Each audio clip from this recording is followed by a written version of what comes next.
महाराष्ट्राच्या राजकारणातला एक धडाकेबाज आवाज शांत झालाय। उपमुख्यमंत्री अजित पवार यांच्या अकाली निधनाने केवळ एक नेता हरपला नाही, तर विकासाचा एक वेगवान हायवे थांबलाय।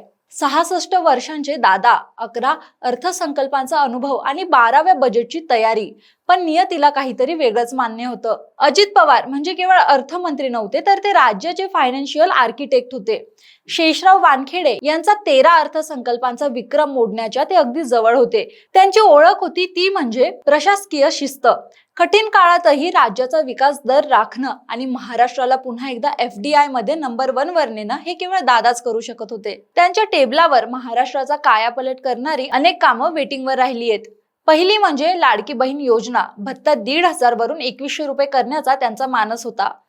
दुसरं म्हणजे पुणे नाशिक हायस्पीड रेल्वे, ज्याच्या भूसंपादनावर त्यांचं स्वतःचं लक्ष होतं। तिसरा म्हणजे सौर ऊर्जा क्रांती, शेतकऱ्यांना दिवसा वीज मिळावी यासाठी मुख्यमंत्री सौर कृषी वाहिनी 2.0 पूर्ण करण्याचं त्यांचं स्वप्न होतं।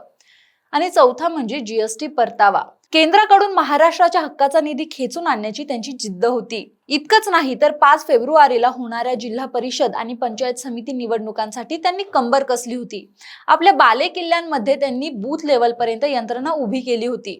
ग्रामीण भागातील रस्ते आणि पाण्यासाठी त्यांनी स्वतः विशेष निधी दिला होता। ग्राउंड झिरो वरची ही तयारी आता अधांतरी आहे। दादांच्या कामाचा वेग प्रचंड होता, त्यांचे निर्णय रोखठोक होते। आता प्रश्न उरतो तो एकच, महाराष्ट्राच्या विकासाचं हे मिशन महाराष्ट्र आता त्याच वेगाने कोण पूर्ण करणार, कोण घेणार ही जबाबदारी, ते कमेंट्स मध्ये नक्की सांगा।